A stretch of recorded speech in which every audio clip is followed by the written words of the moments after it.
So now that we know, or hopefully are learning about the derivative as a function itself, thought we would just graphically look at some examples. If we're given the graph of the function f, here's the function f, can we sketch the derivative function? Okay, can you sketch the derivative function? So if this is the function f, what would its derivative function look like? Okay. Well, here's the way you would proceed in general. There's a couple of different ways we can approach this. Here's where I would start. I would start with, first of all, where do I know the derivative is going to be equal to 0? Where is the slope of this function equal to 0? Where would its tangent line be horizontal? Right? Horizontal tangent line means the slope is 0. So again, thinking about the tangent line, the line that just touches the graph at a point, as I'm moving along this curve here, we think we see what? Right at this local maximum, right here at -3, right where we have that local maximum there, right? The tangent line right at that peak right there is going to be what? Horizontal.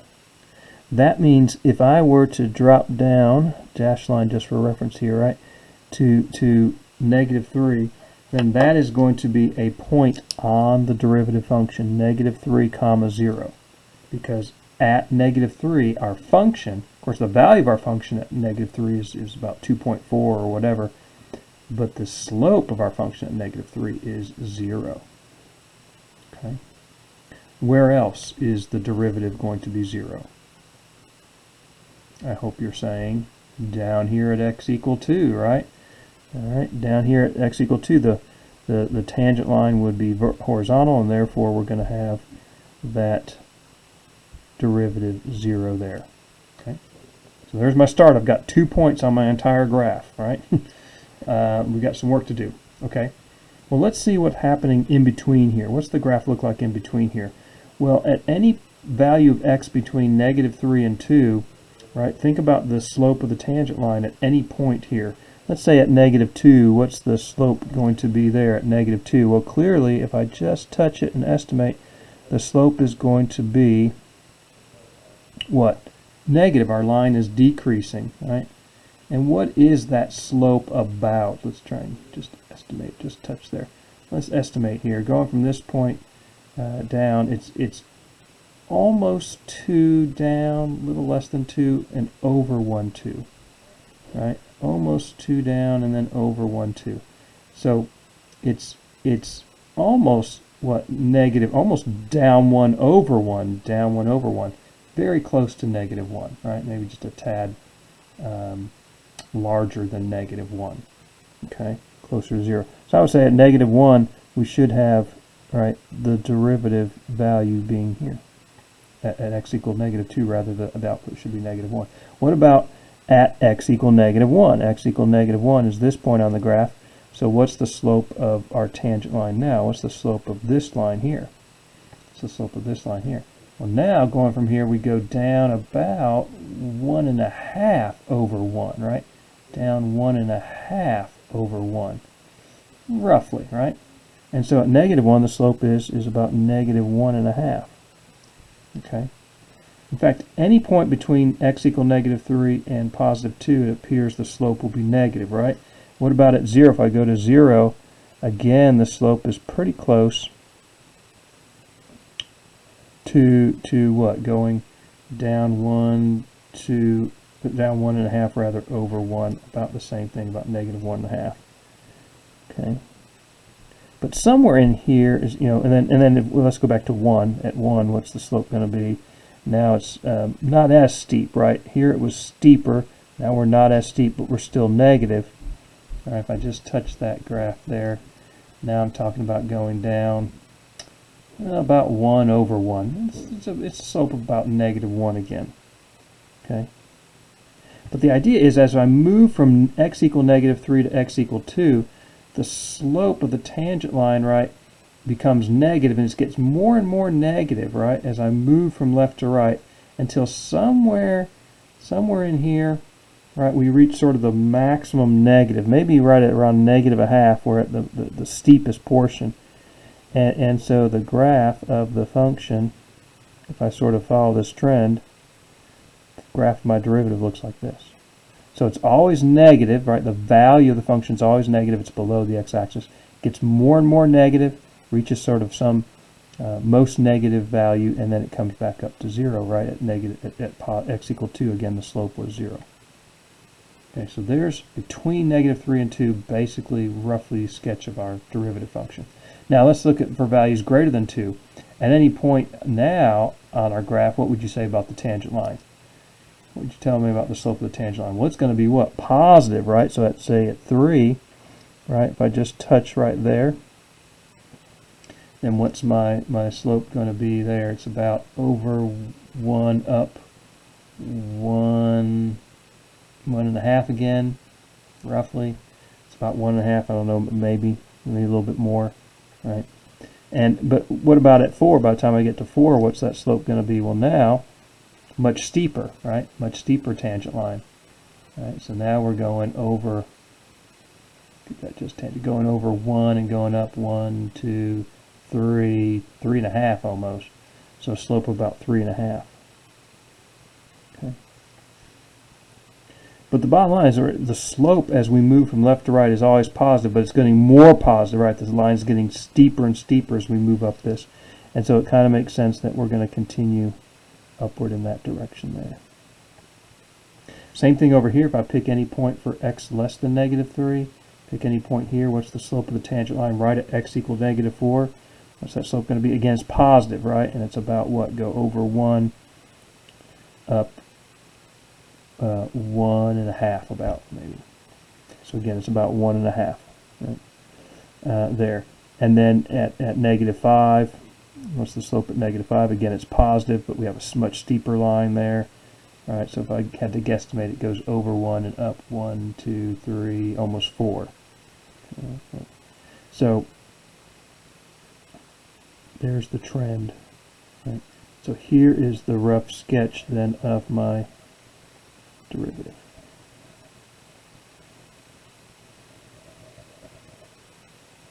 Okay. And you can see that the value of my derivative is negative below the x-axis. The output is negative below the x-axis between negative 3 and 2. And that's because at any point on the graph of the function f between negative 3 and 2, our slope is negative, right? Our tangent line would have a negative slope. For values greater than 2 and values less than negative 3, the slope is always positive. But you see the trend, right, in the relationship. Okay. So given the function, you should be able to sketch the derivative. Now, let's do the same thing, but this time with some matching. Okay, I have 3 functions on the left. You can see all those functions there. There's 5 of them. And corresponding derivative functions. Derivative A, B, C, and D, and E. So what we want to do is match the function on the left with its derivative on the right.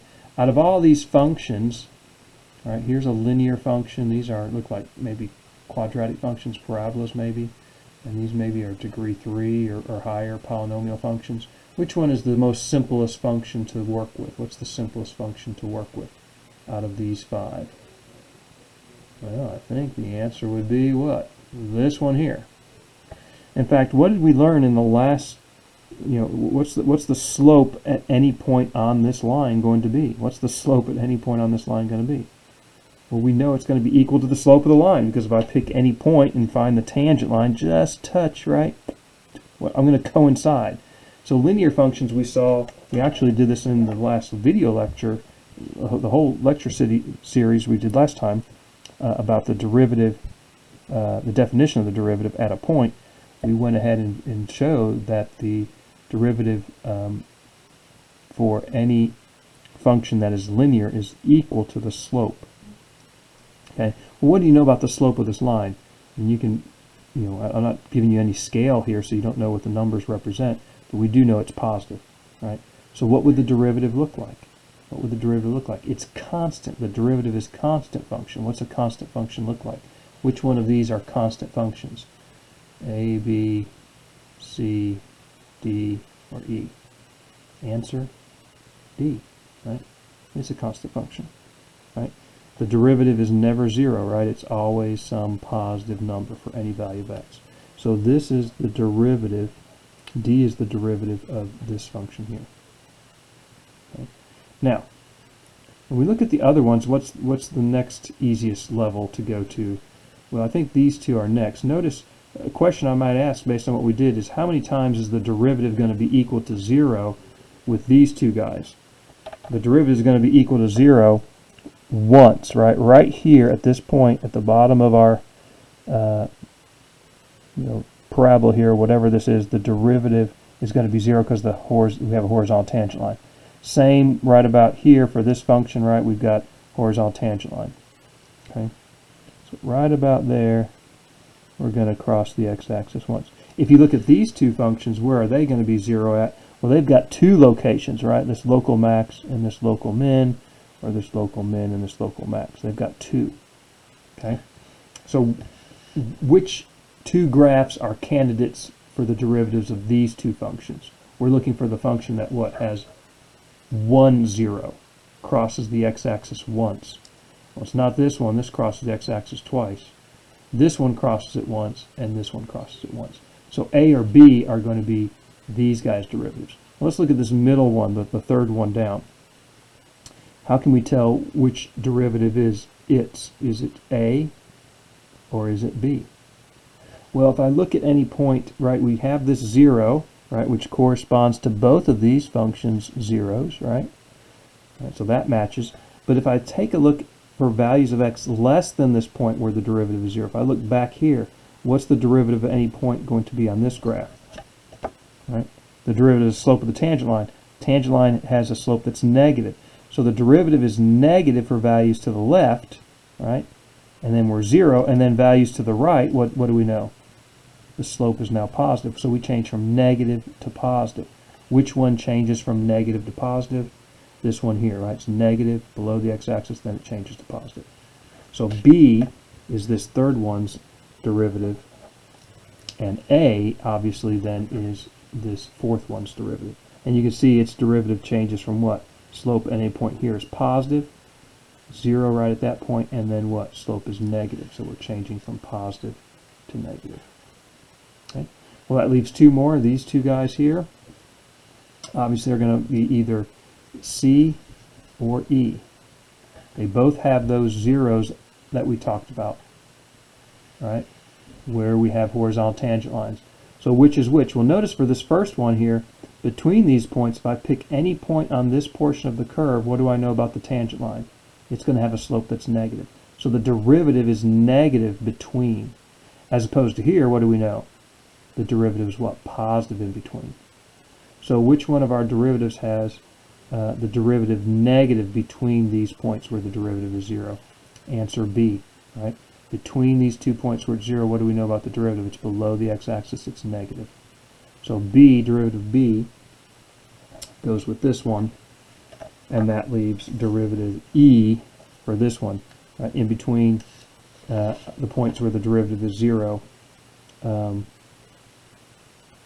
Sorry, I said B, that's actually C. I'm sorry. This is B, this one is C, excuse me. That should be C. So the name of the derivative is below it. I need to maybe redo that so it's a little bit clearer. But E, right, the E one, right, it has the derivative being positive, right, above the x-axis between those two zeros, and that's going to correspond to this one where the slope is positive at any point on the graph in between these two extreme values, local extreme values. Okay, so being able to discuss and match those up will be an important part of understanding the graph of a derivative. Okay, I want to talk a little bit about, real quick before we get into the next thing, derivatives from the left and from the right. The one-sided limit as x approaches a from the negative side of f of x minus f of a over x minus a is called the derivative from the left of f at x equal a. And you might remember this form from our alternate definition of the derivative, right? So that gives us the derivative at a, but now we're taking it only from the left side, so that's called the derivative from the left. And this, of course, then is the derivative what from the right as we take the limit as x approaches a from the positive side. Now, important then to note that the function f is differentiable at a, which means what? The derivative exists. What? If and only if the derivative from the right and from the left both exist and are equal. Right? So if this is true, if f is differentiable, then both of our derivatives from the right and left exist and they're equal. Or if the derivative from the right and the left exist and both are equal, then f is differentiable.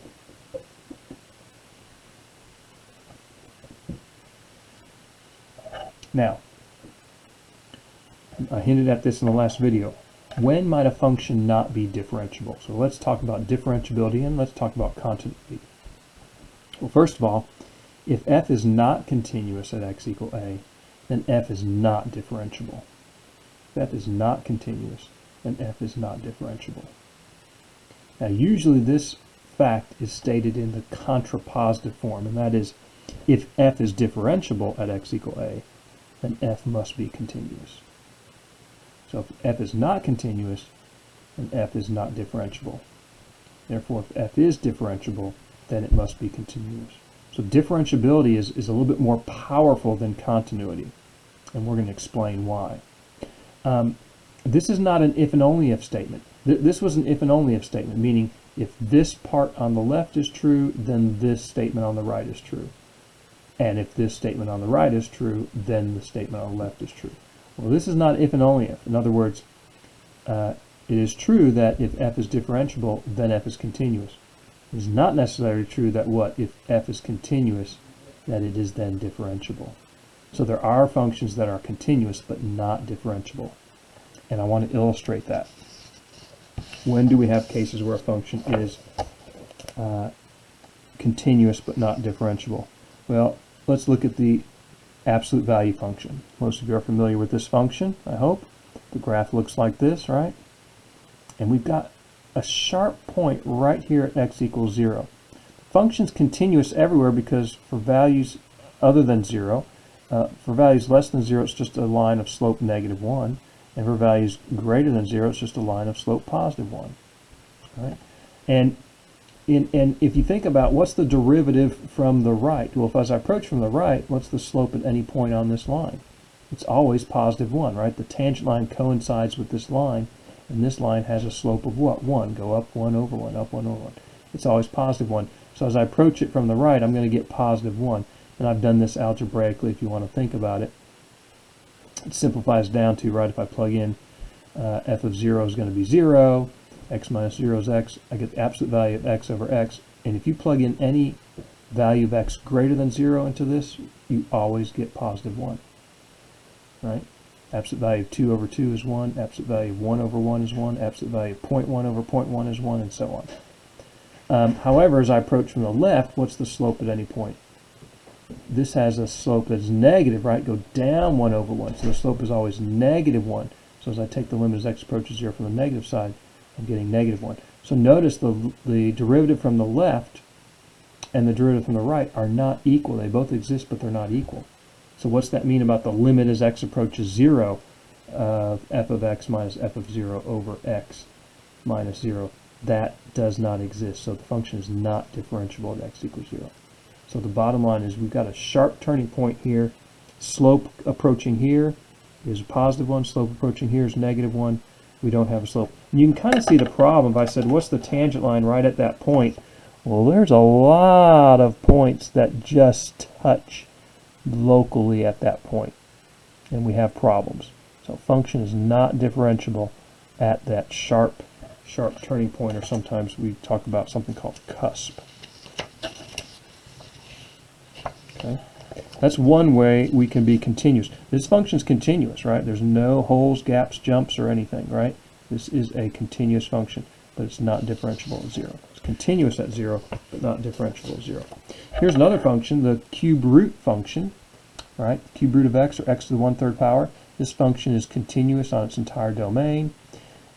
However, at x equals 0, if I take the limit as x approaches 0, of g of x minus g of 0 over x minus 0, g of 0 is equal to 0. I get this. This simplifies down to what? 1/3 x to the first. I subtract the exponents to simplify, and I get x to the -2/3 or 1 over x to the 2/3. And what happens as x approaches 0 of this? What's the form of this? The form of this limit is 1 divided by 0. That's not indeterminate, right? That tells me, excuse me, I have an infinite limit, right? And in fact, x squared and then the cube root is always a positive value. So even though it's getting closer and closer to 0, it's always a small positive value. And so this is going to positive infinity.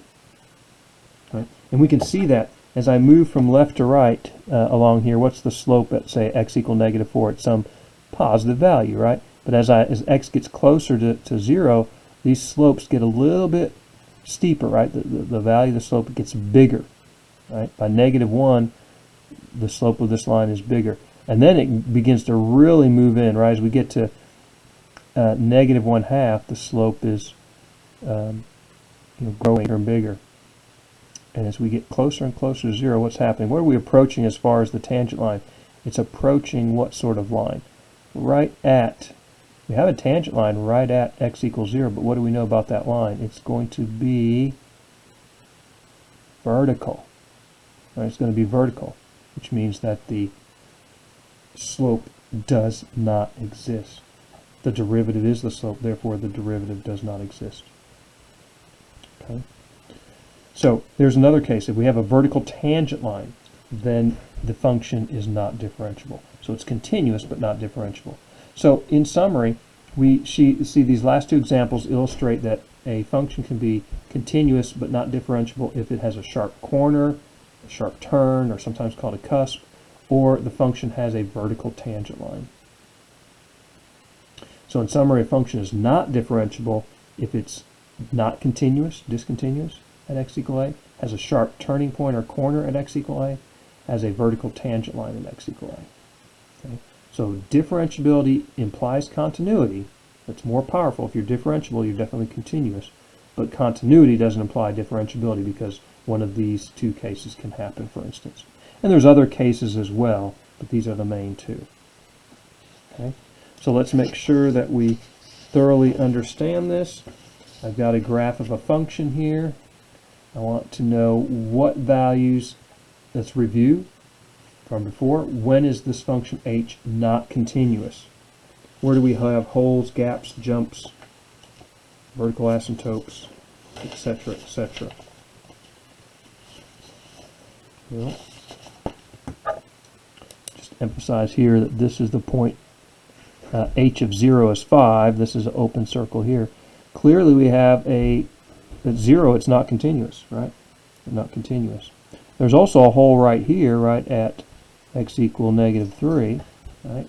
So at -3 it's not continuous. So the values where it is not continuous is x equal -3 and 0. Okay?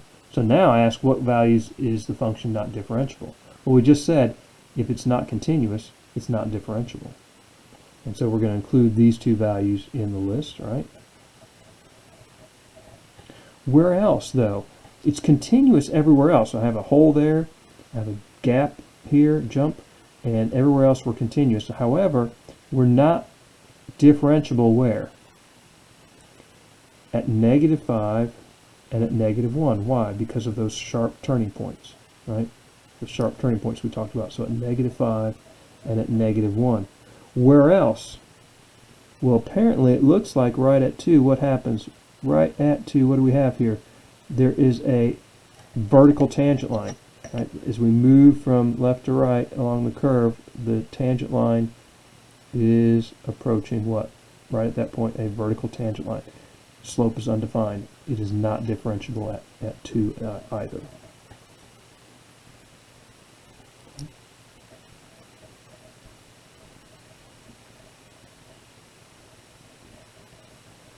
So that is how we understand the relationship between continuity and differentiability. So again, differentiability is more powerful. If you say a function is differentiable, it's automatically continuous.